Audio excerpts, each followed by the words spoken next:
네, 미국의 전기차 업체 테슬라의 주가가 11% 가까이 급등하면서 시가총액 5천억 달러를 회복했습니다. 뉴욕 증시도 상승세를 보이며 마감한 가운데 대표적인 안전자산인 금값이 연일 고공행진을 하고 있는데요. 어떤 이유 때문인지 관련 내용들 김대호 경제학 박사와 짚어보겠습니다. 어서 오십시오. 네, 반갑습니다. 예. 저희가 주가 얘기하면서 뉴욕 증시 얘기하면서 뭐 얼마 안 됐습니다. 그 테슬라 주가 계속 하락하고 있고 백슬라 가까이 갔다. 이거 뭐 너무 많이 빠졌다 이런 얘기를 한 적이 엊그제 같은데 테슬라 주가가 드디어 악재에 시달리다가 11% 가까이 급등을 했습니다. 주가를 끌어올린 호재로 인해서 전날 발표한 작년 4분기 실적이 이제 그 호재를 꼽히고 있는 건데 이 성적 때문에 오른 건지 뭐 다른 이유가 또 있는 건지 분석을 좀 해보죠. 네, 저는 이 테슬라의 실적 자체는 네. 새로울 게 없었고 오히려 조금 실망적이었다 이렇게 평가를 합니다. 실적 자체는? 네. 예. 그런데 이 실적 발표하는 날 일란 머스크가 직접 나와서 지금 주문이 쇄도하고 있다. 테슬라 자동차를 사겠다고 각 그 도매상들 이런 데서 먼저 물건을 뽑아달라고 그러면서 웃돈까지 주고 있다. 이런 얘기를 하면서 시장이 상당히 주목을 끌었는데요. 여기에 가장 큰 변수는 이 테슬라의 가격 전략입니다. 테슬라가 최근 들어서 가격을 우리나라는 아닙니다만 예. 미국, 유럽, 중국 시장에서는 무려 20%가량 가격을 내렸어요. 자, 이 가격을 내리니까 기존에 테슬라를 비싸게 샀던 사람들은 흥분해서 특히 중국에서는 테슬라 회사로 찾아가서 시위를 하는 그런 거의 폭동 수준까지 있었는데요. 자, 이 일란 머스크는 왜 지금 이 시점에 전기차를 무려 20% 거의 뭐 5분의 1을 깎아서 파는데 여기에는 두 가지 뜻이 있습니다. 우선 일단 테슬라가 작년에 목표인 130만 대 판매 목표를 미달했습니다. 그 미달을 하면서 주가가 크게 떨어졌거든요. 거기다가 또 지난해에 테슬라의 일란 머스크 리스크, 이를테면 트위터를 사면서 그 필요한 돈을 테슬라 주식을 팔아서 메꿨단 말이죠. 그러니까 주가가 떨어지는 것은 너무나 당연하죠. 그런 면에서 상당히 시장이 실망을 했었는데 이 위기를 역시 뭐 경영의 신이라고 할 수 있는 예. 뭐 존경받는 것은 아닙니다만은 위기 돌파에 꾀를 많이 내고 있는 이 일란 머스크가 가격 인하라는 그것도 대폭 인하라는 카드를 꺼냈습니다. 그러니까요. 지금 테슬라가 잘 안 되는 이유 중에 하나는 기존의 완성차 회사들, 이를테면 제너럴 모터스, 예. 포드, 현대차 이런 회사들이 대대적으로 지금 전기차로 전환을 하려고 하고 있거든요. 예. 그러니까 테슬라의 독점적 기반이 무너진다. 이런 우려가 컸기 때문에 주가가 떨어졌는데 바로 이 대목을 정면 돌파를 한 게 바로 일란 머스크의 전략입니다. 가격을 확 낮추면 네. 새로 출발하는 전기차 회사들, 완성차 회사들은 단가가 많이 먹힙니다. 근데 테슬라는 벌써 10여 년 됐거든요. 그러니까 가격 경쟁에서는 테슬라를 압도할 수가 없습니다. 테슬라가 확 싸지면 시장에서는 테슬라 쪽으로 다 빠질 것이고 그렇다면 완성차 회사들이 추격을 할 그런 의지를 상실하게 돼요. 그렇죠. 이것을 이제 소위 말하는 초가격 격차 전략이라고 그러는데요. 테슬라 입장에서는 적자가 생길 수도 있습니다. 그럼에도 불구하고 다른 회사의 추격을 완전히 물리친다. 그렇게 테슬라가 20% 저가로 팔겠다고 한 이후에 예. 지금 전 세계 각곳에서 주문이 들어오고 있다. 이것은 적어도 올해는 테슬라가 어떤 이 가격 인하 전략이 성공해서 전기차 시장의 판도를 뺏기지 않을 수 있다. 이런 기대가 네. 상당히 크게 작용한 것으로 보이거든요. 바로 이런 대목은 지금 경기 침체로 어려움을 겪고 있는 다른 회사들, 굳이 자동차 회사가 아니라 다른 업종에서도 가격 인하 전략이라는 비장의 카드를, 물론 이것은 시장 점유율에 어느 정도 그 능력이, 자신감이 있어야 가능한 겁니다만은 이런 전략도 한번 생각해 볼 필요가 있다. 이런 역시 이 일란 머스크의 한 수가 적어도 정권 시장에서는 상당히 감동시켰다 이렇게 볼 수 있는데요. 근데 생각을 해보면 가격은 이제 회사만 알고 있죠. 얼마큼 마진이 남는지를 알고 있는데 결과적으로 박리담회를 한 것이고 어쨌든 이익을 남겼을 테니까. 근데 이제 정찰제처럼 이게 뭔가 가격이 형성돼 있는 그 시장의 가격대가 있는데 갑자기 이거를 막 20%씩 빼버리면 시장에 좀 혼란이 올 수도 있겠고 기업 입장에서도 뭔가 가격을 갑자기 확 내린다. 이게 좀 쉽지 않은 결정인데 결과적으로 그런 것들이 지금은 먹혀야 될 때고 그런 것들 다른 기업들도 생각해 볼 수 있어야 된다는 말씀이신 거죠. 그렇습니다. 근데 지금 테슬라 주가가요 160달러 정도로 지금 올라갔는데 2021년 또 2022년에 주가가 한참 높을 때는 지금 액면 분할을 한 상태를 기준으로 해서 400달러까지 갔었던 겁니다. 네. 그러니까 지난해 연말에 백슬라 그러니까 이제 100달러가 된다 해서 100달러 플러스 테슬라를 말을 줄여서 백슬라. 테슬라 주가 하락을 비아냥거리기 위해서 일각에서 백슬라라고 해서 한때는 1000포인트까지 갔기 때문에 저 테슬라를 천슬라라고 부르기도 했었어요. 고점 대비 4분의 1 토막 난 거니까요, 완전히. 그렇죠? 예, 그렇습니다. 그러니까 이제 아직까지는 가격이 뭐 지난해 정상 가격에 비해서는 아주 많이 미달하는데 과연 이번에 이 상승세 반짝 반등을 했는데 이것을 과연 대세 상승으로 이어갈 것인지 올 들어서 지금 테슬라는 주가가 무려 35% 정도 올랐습니다. 올해 들어서는 지금 많이 오르고 있거든요. 또 이게 테슬라의 이런 경영 전략뿐만 아니라 지금 뉴욕 증시에 또 미묘한 기류가 흐르고 있는데요. 자, 우리가 그동안 강조해왔던 소프트 랜딩, 연착륙이 잘 되고 있다는 기대가 굉장히 높은 겁니다. 그렇군요. 자, 물가는 살짝 내리고 우려했던 경기 침체는 오지 않고 생각보다도 경제는 좋다. 이렇다면 바로 제롬 파월이 얘기한 금리를 올리면서 우리가 소프트 랜딩 연착륙가 있다. 그것이 성공하는 것이 아니냐. 이 기대가 지금 상당히 정폭이 되고 있는데요. 과연 연착륙인지 아니면 일시적인 착시 현상. 일부 좀 비관론자들은 데드캣 바운스를 얘기하고 있거든요. 고양이가 떨어지면 죽은 고양이 떨어져도 갑자기 쾅 떨어졌을 때 그 충격으로 뻘떡 올라서는 그런 경향이 있습니다. 아직은 좀 속단하기 어려운. 비관론자의 반응이긴 했죠. 그래서 다음 주 연준이 과연 이 소프트 랜딩에 또는 경착륙에 대해서 어떤 시각을 보일 것인지 또 금리 정책을 어떻게 내놓을 것인지 이게 굉장히 중요한 관심사로 부각하고 있는 그런 모습입니다. 지금 말씀하신 이제 그 질문을 여쭤보려고 했는데 미국 연준이 올해 첫 FOMC가 개최를 합니다. 다음 주에. 회의 결과에 따라서 어떻게 보면 글로벌 증시의 상승세가 좌우될 가능성이 높아질 수 있고 방향성을 잡을 수 있을 텐데 지금 상황으로 봤을 때는 어쨌든 소프트 랜딩이 성공한 것인가 이런 분위기가 좀 대세를 이룬 것 같으니까 어떤 메시지가 나올 것이며 어떤 흐름을 이어갈 것인지 박사님의 의견을 좀 들어보고 싶습니다. 일단 그 제롬 파월 연준 의장도 현재 아직 결정을 짓지 못했다 이렇게 저는 보는데요. 결국은 경제 지표가 얘기를 할 것이거든요. 그 유명한 폴 볼크라는 그 인플레 파이터로 유명한 과거 연준 의장도 금리를 한참 올리다가 중간에 이거 내가 너무 올리는 것이 아닌가? 그래서 1980년도에 금리를 한참 올리는 상승기에 거꾸로 낮춘 적이 있습니다. 그것은 경제 지표가 그때 바로 드러나는 것이 아니고 일정 시차가 있었기 때문에 전문가들도 판단하는데 조금 착시 현상이 생기거든요. 지금 일단 물가는 여전히 높습니다만은 그러나 이제 상승세가 꺾여서 6개월간 상승률이 조금씩 떨어지고 있는데 오늘 밤에 PCE 물가라는 게 나옵니다. 이 PCE 물가는 연준이 통화정책 결정하는데 가장 중요하게 다루는 물가 지수거든요. 요게 올랐느냐 내렸느냐 요게 굉장히 중요하고요.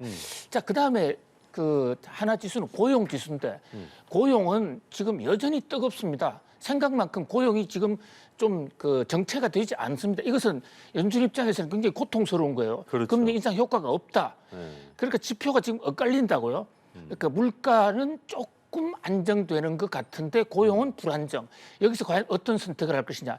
자, 이 대목에서 지금 뉴욕 증시가 뜨거운 랠리를 보인 동기를 같은 제공한 게 하나가 캐나다 은행이 중앙은행의 금리 동결 조치입니다. 당분간 금리를 좀 올리는 것을 유보해 볼게라는 그런 성명서가 나왔는데 이게 선진국 중에서는 처음 나온 거거든요. 미국도 이런 전체를 다음 주에 밟지 않을까 이 기대가 뉴욕 증시를 폭발 장세로 몰고 갔는데요. 캐나다의 그 금리 동결 조치에 그 정책 성명서를 잘 읽어보면 이렇습니다. 물가가 안정되기 때문에 이제는 금리 인상을 중단해야 되겠다. 이렇게 나왔다면 이것은 굉장히 랠리의 좋은 신호입니다. 그런데 자세히 읽어보면 그게 아니고요. 물가 얘기는 없고 아예 지금 경기 침체가 되고 있다.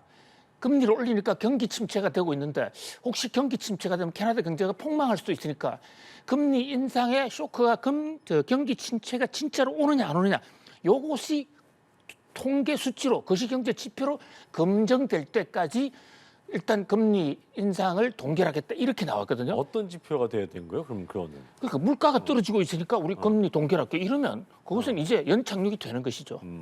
근데 아직도 물가가 떨어지고 있다라고는 아무도 얘기를 못 한단 말이죠. 물가 상승률이 조금씩 낮아지고 좀 있다. 낮아진 거지 떨어지는 건 네. 아닌 거죠. 그런 면에서 지금은 일단 그 연착륙에 대한 기대로 그동안에 많이 억눌려 있었기 때문에 보복 소비, 이 팬텀 수요처럼 정권 시장에도 지금 우리 개인은 돈이 여유가 없으면 은행으로 돌리고 또는 없는 돈을 가지고 가기 때문에 정권 투자 안 하면 그 말인데 기관 투자자들은 그 돈을 투자 안 하고 놀리고 있으면 예. 그것 자체가 경영에 마이너스가 됩니다. 그래서 돈은 어딘가 투자해야 되기 때문에 예. 현재 상태에서 만약에 연착륙이 맞다면 예. 지금 뉴욕 증시에 투자하는 게 맞고 그렇다면 뉴욕 증시에 폭발 랠리가 올 수도 있는 것이죠. 이제 그렇게 생각하는 사람이 조금 더 많아졌다. 그러나 한쪽에서는 지금 비판적인 시각도 있기 때문에 굉장히 지금 조심스러운 마치 얼음 위에 살얼음판을 걷는 것 같은 매우 조심스러운 상황 속에서의 주가 상승 랠리다 이렇게 볼 수 있겠습니다. 어쨌든 교수님 말씀하신 것처럼 PCE 가격 지수 오늘 밤에 발표되는 거 이게 이제 좀 지속적인 둔화세를 보여야 어쨌든 네. 앞으로 상황도 좀 좋아질 수 있다는 거 좀 관심을 갖고 지켜봐야 되는 대목이다 이해하시면 될 것 같고요. 자 그런데 국제 금값 대표적인 안전 자산을 통한 국제 금값이 연일 오르고 있는데 이게 온스당 2,000달러 선이 근접했는데 이것이 보니까 코로나19 사태로 역대 최고치였던 2022년 8월에 온스당 2,069달러였는데 이거를 넘어설 수도 있다 전망 나오고 있는 것 같더라고요. 근데 일단 안전자산을 선호한다는 것은 뭐 누차 뉴스로 나오고 있는 이 경기 침체에 대한 시그널이 있기 때문에 지금 경기 침체 될 것이다라는 어떤 그런 예상들 때문에 안전자산을 몰린 거다 이렇게 좀 봐야 될까요? 어떤 배경으로 봐야 될까요? 예, 지금 우리가 금융시장에서 안전자산이냐 위험자산이냐 이 대목에 대해서 좀 용어에 예. 전문가들과 일반인 사이에 조금 이해 간극이 있는 것 같아요. 그래요? 예. 자, 안전자산이라 하면 네. 안전하다, 상대적으로 안전한데 안전자산 이퀄 매우 수익률이 낮은 저수익 자산입니다. 저수익 자산을 안전자산으로 부르고 변동성도 크지 않고. 그렇습니다. 그렇죠? 예. 예. 그러니까 하이 리턴, 하이 리스크거든요. 리스크가 높으면 위험자산. 수익도 높을 수가 있는 건데 그 대신에 수익률이 높은 대신에 한 번 잘못되면 와르르 떨어질 수도 있기 때문에 보통 주식 같은 게 이제 대표적인 위험자산. 주가는 많이 오를 수도 있고 많이 떨어질 수도 있습니다. 그런데 금은 이 전통적으로 어떤 이 금의 공급량이 한꺼번에 늘지가 않고 또 직축 통화로 오랫동안 쓰여왔던 그런 전통 그리고 경제가 아주 어려우면 전쟁 같은 게 일어나면요 금을 들고 뛰면 어느 나라에 가서든지 바꿔줄 수가 있거든요. 그렇기 때문에 신분을 보장해주는 가장 안전자산으로 볼 수도 있어요. 어디에서 통용되기 때문에 어디에서도. 예. 그런데 수익률이 높지 않다고요. 자, 이 대목에서 그러면 지금 왜 미국 금값이 오르느냐? 자, 지금 인플레가 많이 왔을 때도 금값이 안 오르는데 왜 지금 오르느냐? 한마디로 경기 침체 우려입니다. 자, 침체. 지금요. 그동안에 인플레 상황에서 시중의 유동성, 그 많은 돈은 어디로 갔느냐? 미국 국채로 갔습니다. 미국 국가 채권은 정부가 보증하기 때문에 이것도 금에 못지않은 안전자산이거든요. 그렇네요. 그리고 휴대하기도 더 쉬워요. 예. 그런데 지금 미국이 고금리 상황에서 기준금리는 오르지만 미국의 국채금리가 한두 달 전부터 이제 내림세입니다. 왜 내림세냐면요. 기준금리가 오르는데 왜 국채금리는 내릴까? 국채를 사가는 사람이 없고 또 시중의 채권 시장에서 그 기업들이 채권을 발행하지 않습니다. 왜냐하면 경기 침체가 예고되어 있기 때문에 그 채권을 발행해서 자금을 모으면 그 자금으로 투자를 하는데 지금 신규 투자하는 그런 기업들은 별로 없거든요. 예. 그렇다 보니까 채권의 금리가 떨어집니다. 그러니까 현재 채권을 이제 샀을 경우에 안전성이 보장이 안 되고 이렇다 보니까 금 쪽으로 이동하는 인구거든요. 그렇기 때문에 이것을 어떤 주식이나 다른 금융 지표하고 직접적으로 금값을 비교하기는 좀 어려울 것 같고요. 딱 가장 핵심적인 조가 미국의 국채 금리, 국채 수익률과의 서로 보완 관계를 가지고 있다. 그런데 금은 지금 금을 한번 사면 살 때 취득세, 팔 때 세금이 엄청납니다. 세금이 크군요. 예. 예, 그래서 보통 한 20~30%의 금 거래할 때 세금이 왔다 갔다 하기 때문에 그렇군요. 수익률이 30% 정도 보장이 되지 않으면 아니면 금을 샀다가 손해를 볼 수도 많습니다. 그럴 수 그래서 있네요. 개인들이 금을 사는 것은 좀 상당히 좀 신중해야 된다 이렇게 볼 수 알겠습니다. 있습니다. 세금 생각을 또 하셔야 된다는 거.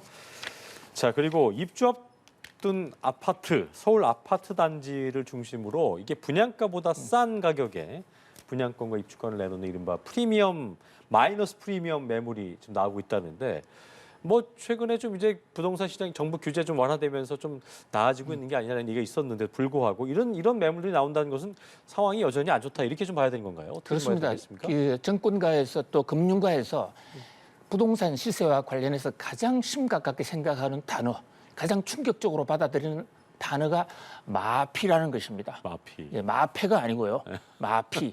자, 피라는 것은 자기가 분양받은 가격에 비해서 일정 기간 보유했는데 그 기간 동안에 가격이 올라가면 그 차익만큼 돈을 좀 더 받는 거.